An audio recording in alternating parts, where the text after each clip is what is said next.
So let's talk about construction loans. Okay, so you're wanting to leverage the bank's money, okay, and go out there and buy yourself a piece of property, build a home on it, whatever you want.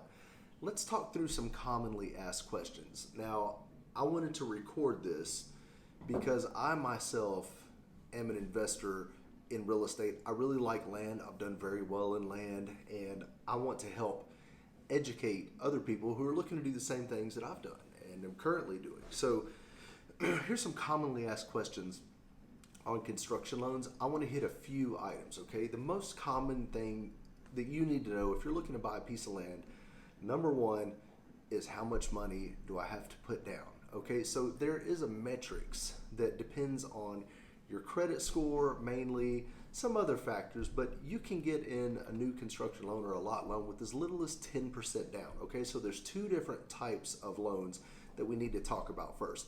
One, are you looking to do a construction and a lot loan together?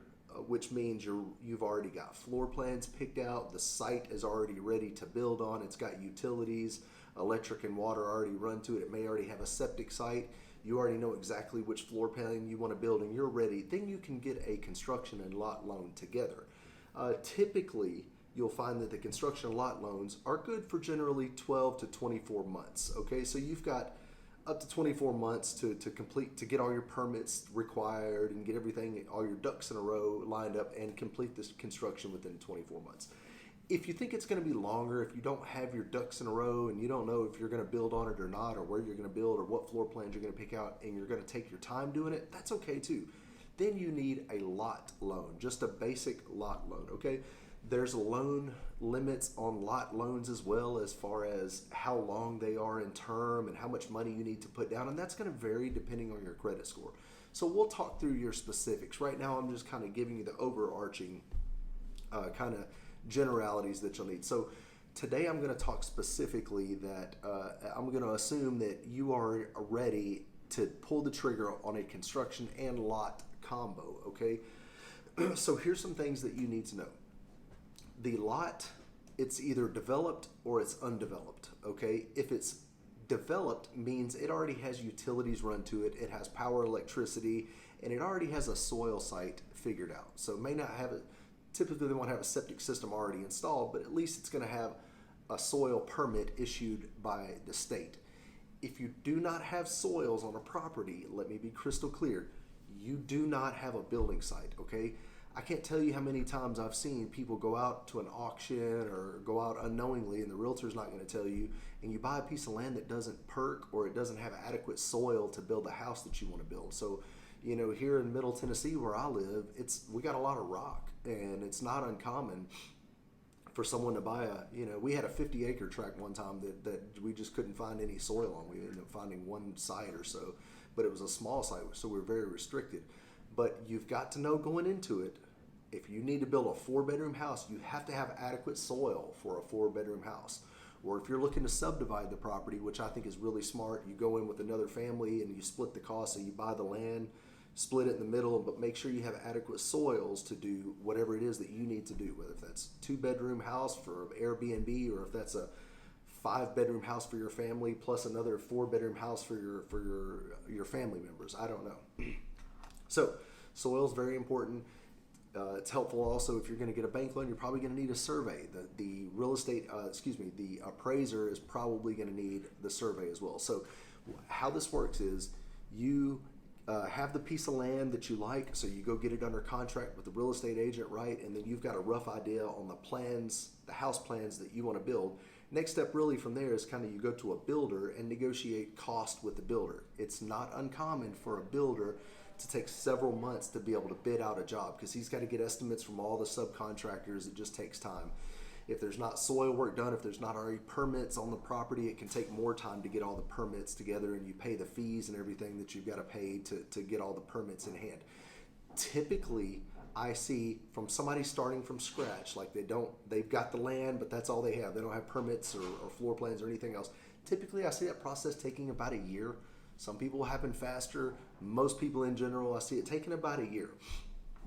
You got to think there's a lot to do. You got to get utilities run in. The first step, you got to get a road cut in. So you probably have to get some excavation work where they cut in a road, bring in gravel, riprap, or quarter down gravel, whatever kind of gravel you're going to use. So that way you can get big trucks in and out, and it's easier for you to access your property as well. So think about the electric company. They got to come bring in a pole, and their big trucks have to be able to access the property. So usually the first step is you put in a driveway.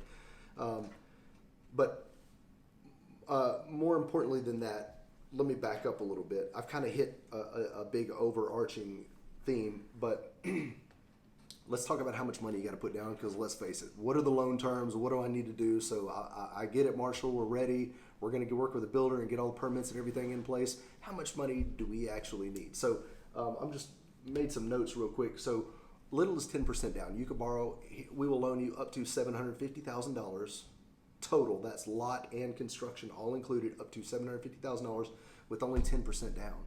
So you only need 10% currently at the moment. Guidelines can change, but if you're looking for up from 750 to 1.5 million, then it's 20% down. Up to 2 million, we'll do 25% down. So the more money you borrow, the more money you need to put down. Okay. You will typically find that the minimum credit score requirement for a new construction loan is about a 680 currently, subject to change.